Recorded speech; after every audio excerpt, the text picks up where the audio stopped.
On this episode of RC Kicks, we're going to be taking a look at this, the DF-03 from Tamiya. This is the Dark Impact version, which was the first version that came out. Oh, I didn't think this was going to get here. It got lost in the post as it had the wrong address on it, and I thought I'd lost it forever. But we managed to find it so I could bring it to you. Damn the dog. I will kill that dog one day. Yeah? Well, you're a loser.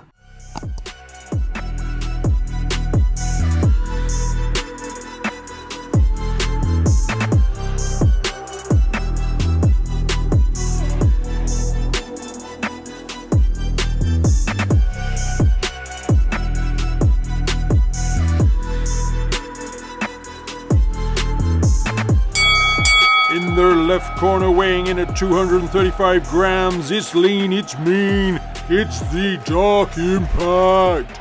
Hi and welcome to RC Kicks. On today's show, well, we're going to be diving into the world of the DF-03 with the Dark Impact. But I know what you're thinking, Gav, you've already got it. And yes, I do. So where's the unboxing and the build of this? Well, this is a used example that I picked up off eBay last week.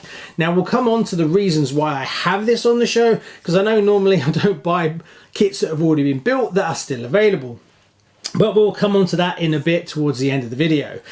So I paid for this £135, and you can currently still get this kit under kit 58370 for about £149. Now, why is it such a small difference? Well, this one came with a pretty much brand new 2S LiPo battery. It also came with a Savox waterproof servo and a Hobbywing 1060 ESC. The only thing this is missing is a transmitter and receiver. So that's why the price was more closer to an actual kit. Plus, what we're going to be doing with this kit, I didn't really want to have to build it because you know what happens, I build kits, I get too attached to them. But we'll come on to that, stay tuned to the end.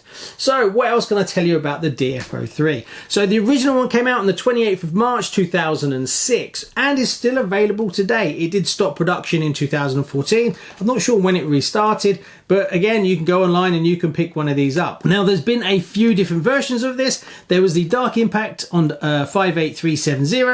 Then there was a Keen Hawk, which I never knew about until I did a bit of research today, and I've never seen one anywhere. So if you've got one of those, comment below.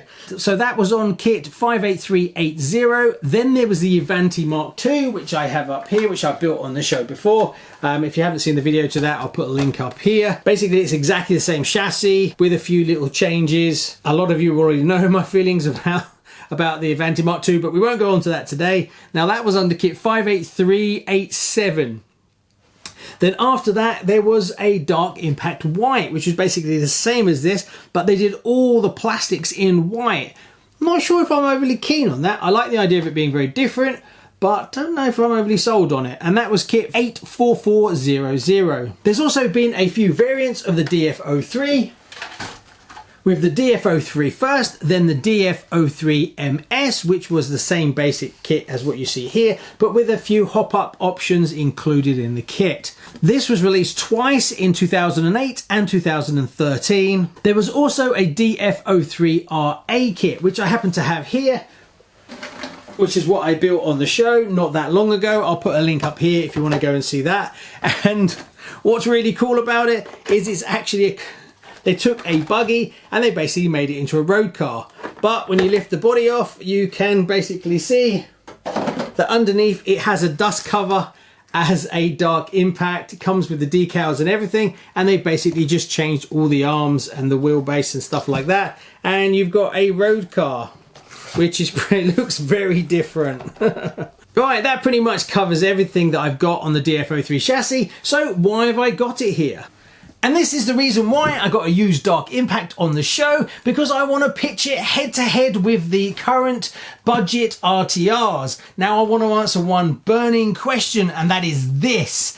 Should you now be looking at these ready to run budget buggies versus maybe spending more and going for the likes of a Tamiya? Granted, if you enjoy the building of the kits, that's obviously got extra value to you, but on a level playing field, where they stand as in regards to reliability, strength, and other aspects like that, I would love to know. So what we're going to do is we're going to pitch this Dark Impact directly against a selection of ready to run buggies and see what comes out. Now I need your help. I need some ideas of how I can test this on a very level playing field. Now, the things I've come up with is we could do a tug of war as long as they're all brushed, and other things like slowly taking them over jumps and then going to more and more extremes until we go to a skate park to see which ones are stronger and which ones can take more abuse. But I want to do more than that. I'd like some more ideas of what tests we could do with these. So comment below, let me know what you think. Honestly, I have no idea, but it's going to be fun finding out. Anyway, thanks very much. Please like and subscribe and stay tuned. Hit that bell notification because you don't want to miss this one.